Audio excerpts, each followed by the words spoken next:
को समझते थे। गांव की भाषा में इसे बोलते हैं सातिया, कोई कहता है इसको सतिया, लेकिन वास्तव में इसका सही नाम है स्वास्तिका। हमारा वैदिक शब्द बोलते हैं, जैसे हिंदी में इसका सही नाम क्या है? स्वास्तिका। और स्वास्तिका का अगर आप संधि विच्छेद करें, पढ़े लिखे हो, संधि विच्छेद तो समझते हैं, तो स्वास्तिका का सही शब्द है स्वधन स्थिति का। स्वधन स्थिति का माना स्व कहते हैं अपनी, और स्थिति का माने अपनी स्थिति को दर्शा रहा है। आपकी स्थिति को ये स्वास्तिका बता रही है, ये सतिया बता रहा है। हर जगह जरूर लेते हैं ना कि शादी है के आते हैं लड़का। ये बता देते हैं कि गणेश जी के दो बच्चों का नाम था शुभ और लाभ। एक दरवाजे पर एक साइड पर बनाते हैं सतिया और दूसरी साइड पर बनाते हैं सतिया, तो एक तरफ लिख देते हैं शुभ और दूसरी तरफ लिख देते हैं लाभ। दीपावली पे देखो जैसे चलती लिख देते हैं ना। लेकिन शुभ और लाभ कब होता है ये सतिया? शुभ और लाभ ये कब बनता है हमारे जीवन में? कभी कोई वस्तु या कोई स्थान या कोई समय कब बनता है शुभ और लाभ? जब हम उसकी वास्तविकता को समझ लें और उस वास्तविकता को समझकर अपने जीवन में उतारें, तब वो हमारे लिए क्या बनता है? शुभ और लाभ बनता है। वरना आपने देखा है कि धर्म के कार्य भी होते हैं तो भी अनिष्ट हो जाता है। ब्याह शादी के देखिए, शादी करने जाते हैं, विवाह होता है और वहाँ पर बंदूकें चलती हैं और धोखे में दूसरे को गोली लग जाती है, और यहाँ तक कि जिसकी लगन आई है उसमें भी गोली लग जाती है और वो मर जाता है। पंडित जी ने तो उस ज्योतिष के अनुसार उसके लिए तो शुभ मुहूर्त निकाला था। ज्योतिष से पंडित जी ने उस लड़का का शुभ मुहूर्त ही तो निकाला था कि इस मुहूर्त पर इसकी शादी कैसी रहेगी? शुभ रहेगी। सतिया बनवाए थे ना, और सतिया के नीचे क्या लिखा हुआ था? शुभ और लाभ। लेकिन जब लगन चढ़ी और उसमें आतिशबाजी भी चली, उसमें लोग आजकल भाई राइफल है, बंदूक है, चलाते हैं ना, उसमें से ही उस लड़के को भी लग के लड़का मर गया जिसकी बारात जाने थी। तो शुभ और लाभ कहाँ रहा फिर? तो कहने का मतलब ये है कि शुभ और लाभ तब हमारे जीवन में उचित होते हैं जब हम समय को, स्थान को या उस वस्तु को या किसी चीज को जब हम समझ लेते हैं और अपने जीवन में उसको उतारते हैं, तब वो हमारे जीवन में क्या बनता है? शुभ और लाभ बनता है। शुभ और लाभ तब है जब हम इस स्वास्तिका को, इस सतिया को ये समझ लें कि इसका हमारा वैदिक शब्दों में इसका नाम है स्वास्तिका। और स्वास्तिका का संधि विच्छेद क्या है? स्वधन स्थिति का, कि ये हमारी स्थिति को दर्शा रहा है। ये हमारी स्व स्थिति, स्व माने अपना, स्थिति माने स्थिति, कि हमारी स्थिति कैसी है, ये सतिया 4 भागों में बांट रहा है। जैसे ये प्रकृति भी 4 भागों में बटी हुई है, ये हमारा संसार भी 4 भागों में बटा है। किसमें? सतयुग, त्रेता, द्वापर, कलयुग। 4 पहर होते हैं। जैसे तो 8 पहर बताए हैं, लेकिन मुख्यतः कितने होते हैं? 4 पहर होते हैं। 4 ऋतु होती हैं। 4 ऋतु होती है ना? ऐसे ही 4 युग होते हैं, सतयुग, त्रेता, द्वापर, कलयुग। ये सतिया इस प्रकृति के पटल को, इस प्रकृति के भागों को 4 भागों में बांटता है ये स्वास्तिका। तो स्वास्तिका में पहला भाग है ये कहता है सतयुग, कि ये सतयुग, दूसरा भाग त्रेता, त्रेता युग, तीसरा द्वापर युग द्वापर युग, और चौथा कलयुग। कलयुग। ये सतिया 4 युगों को बांटता है। उसमें एक सतिया के द्वारा हम समझने जा रहे हैं कि सतयुग ये 1250 वर्ष चलता है। 1250 साल। 1250 वर्ष तक ये सतयुग चलता है। और सतयुग में सभी लोग कैसे होते हैं? देवी और देवता होते हैं। आज तुम्हारे ज्ञान का पॉइंट आज बढ़ रहा है आगे। जब धरती पर पूर्ण सतयुग होता है तो यहाँ पर कोई भी किसी प्रकार का दुख नहीं होता। हर व्यक्ति इतना धनवान होता है, जो आज के राजा महाराजा नहीं होंगे, तब सतयुग में वहाँ की एक प्रजा इतनी धनवान होगी।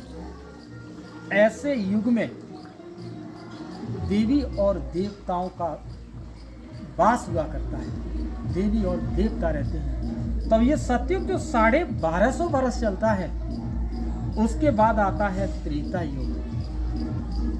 और त्रेता युग में राम और सीता का जन्म होता है। राम और सीता कब आए थे? त्रेता युग में आए थे। तो त्रेता युग ये भी 1250 वर्ष चलता है। यहाँ पर सभी सतो प्रधान होते हैं और यहाँ पर कुछ थोड़ी सी गिरावट आती है। सतयुग में सभी लोग 16 कला संपूर्ण होते हैं और त्रेता में 14 कलाओं से रह जाते हैं, माना 2 कलाएं कम हो जाती हैं। ये भी 1250 वर्ष चलता है। जब 1250 वर्ष जब 2500 वर्ष जब बीत जाते हैं, उसके बाद आता है द्वापर युग। क्या आता है? द्वापर युग। द्वापर युग। और जब द्वापर युग शुरू होता है तो देवी और देवताओं का राज्य समाप्त हो जाता है। देवी और देवताओं का राज्य समाप्त हो जाता है और फिर यहाँ से आना शुरू हो जाते हैं धर्म संस्थापक। कौन आए देख रहे हैं आप? सबसे पहले क्राइस्ट आता है। क्राइस्ट आता है और आकर के ये क्रिश्चियन धर्म की स्थापना करता है। इस धरती पर केवल 4 धर्म होते हैं। कितने धर्म होते हैं? 4। और बाकी आज जो हमारे यहाँ पर साधु संत सन्यासी जो भी ज्ञान सुना रहे हैं, वो केवल सत्संग हैं। और आज जो आप इस सृष्टि चक्र से, ये क्या समझ रहे हैं आप? सृष्टि चक्र। और आप जो सृष्टि चक्र से समझ रहे हैं, ये समझ रहे हैं धर्मों का ज्ञान।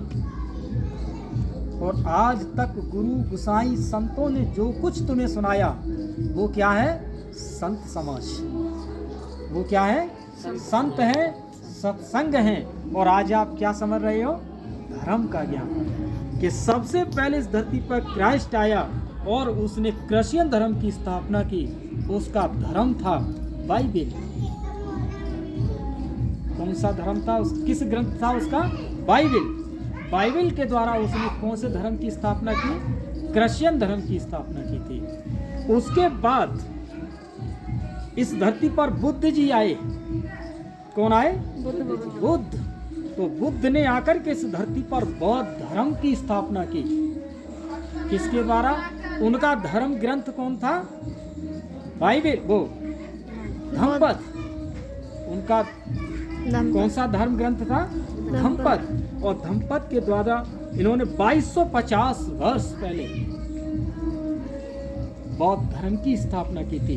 तो आज हमारे इस विश्व में बौद्ध धर्म आज भी चल रहा है। और हमारे चीन वगैरह में तो टोटल बौद्धिस्ट ही है। जापान के अंदर तो टोटल बौद्ध धर्म आज भी चल रहा है, जबकि बुद्ध हमारे यहाँ के थे। उसके फिर ठीक 2500 वर्ष पीछे। तो वही बात है, कहता है गाँव को जो भी जो ना आन गाँव को सिर्फ अपने गाँव के यहाँ के वर्ष पहले इस धरती पर इब्राहिम आया और इब्राहिम ने आकर के इस धरती पर इस्लाम धर्म की स्थापना की थी। वो किसके द्वारा तैयार हुआ? कुरान के द्वारा।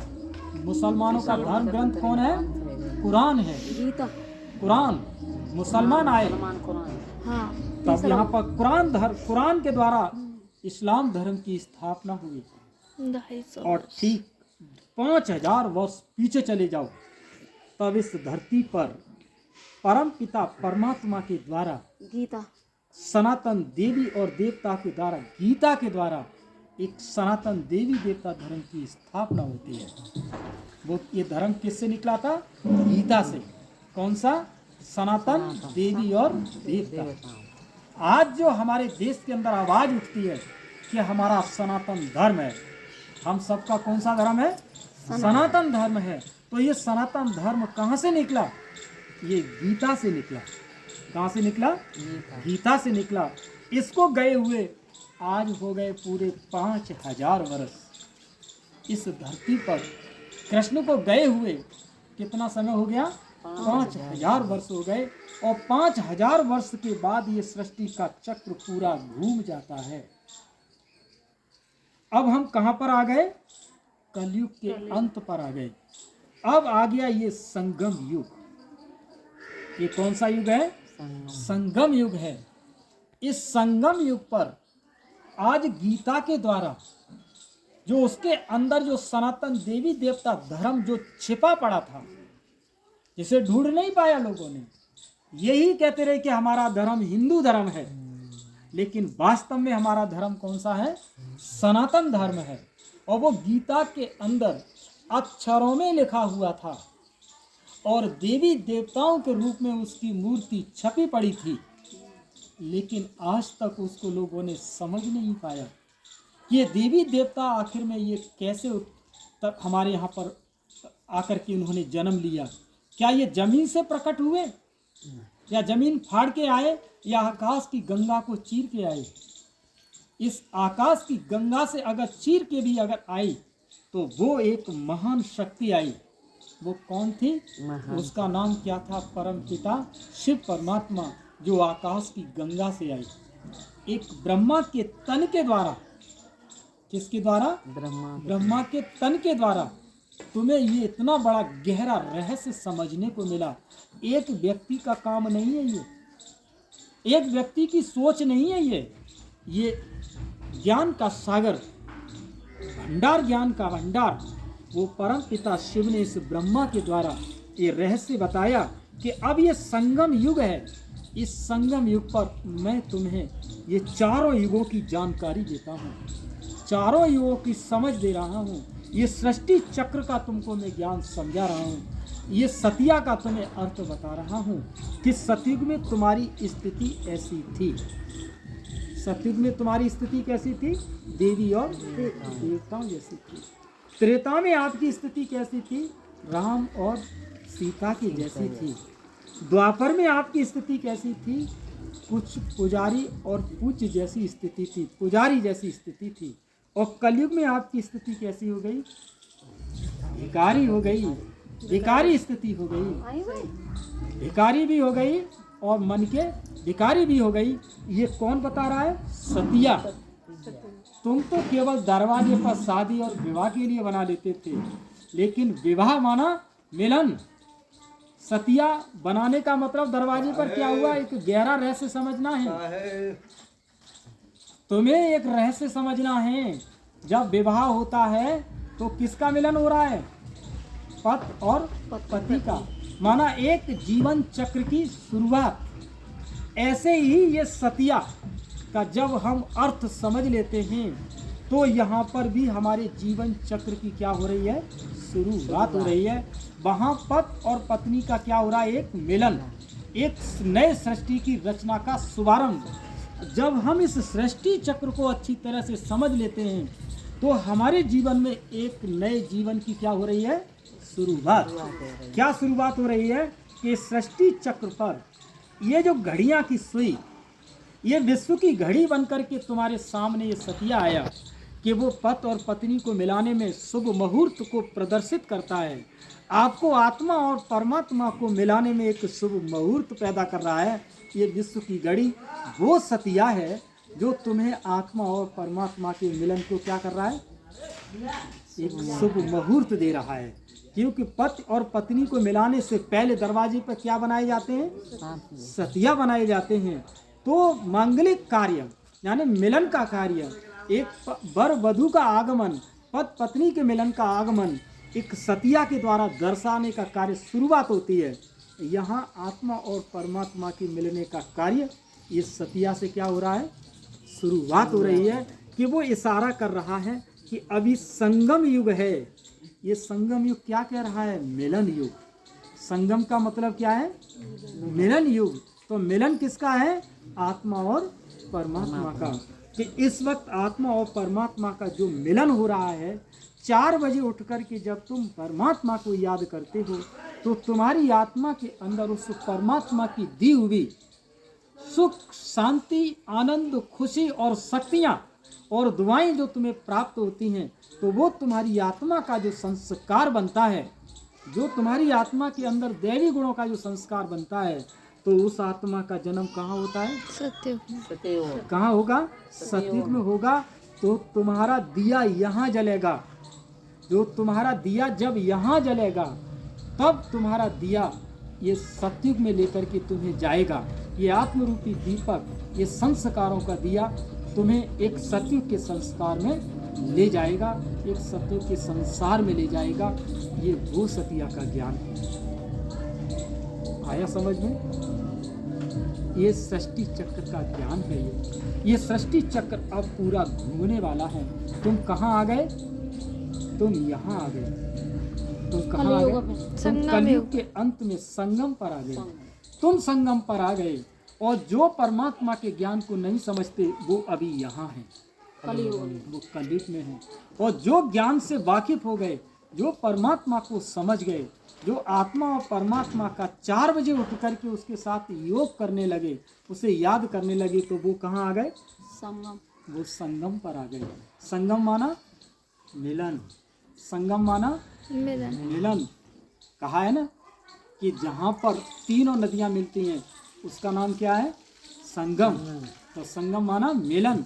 यहाँ पर हम मिलते हैं परमात्मा के साथ। आत्मा और परमात्मा का जो मिलन होता है उसे क्या कहते हैं, संगम। यहाँ से ही आत्मा पावन बन करके कहाँ जा रही है, बिंदी बन करके उड़ रही है ऊपर। आपकी आत्मा पवित्र बनेगी, पक्ष पवित्र बन जाएगी, उम्र पूरी हो जाएगी, पुरुषार्थ पूरा हो जाएगा, शरीर छोड़ेगा, ट्रांसफर हो रही है आत्मा। कहाँ जा रही है, अपने घर परम धाम जा रही है। और परम धाम जाने के बाद इस धरती पर एक बहुत बड़ा परिवर्तन होगा। एक ऐसा परिवर्तन होगा, एक छोटी सी दुनिया रह जाएगी। उस छोटी सी दुनिया में, जिसे कहते हैं सतयुग की दुनिया, जिसे कहते हैं देवी देवताओं की दुनिया, उस देवी देवताओं की दुनिया में उन आत्माओं का जन्म होना है जो आत्मा अभी प्रभु मिलन करके कहाँ जा रही है, सतयुग, अपने घर जा रही हैं, परम धाम जा रही हैं। उन आत्माओं का जन्म कहाँ होगा, सतयुग में होगा। इस वक्त इस धरती पर किस धर्म की स्थापना हो रही है, सनातन देवी और देवता धर्म की स्थापना हो रही है। बाकी इस धरती पर जितने भी गुरु गुसाई हैं, साधु संत हैं, सन्यासी हैं, वो समाज को गिरने से, मनुष्यों को भटकने से, उनको रोकने के लिए अपना पूरा क्या कर रहे हैं, प्रयास कर रहे हैं, सत्संग कर रहे हैं, प्रवचन कर रहे हैं, ताकि हमारा बच्चा कहीं भटक न जाए, गिर न जाए। लेकिन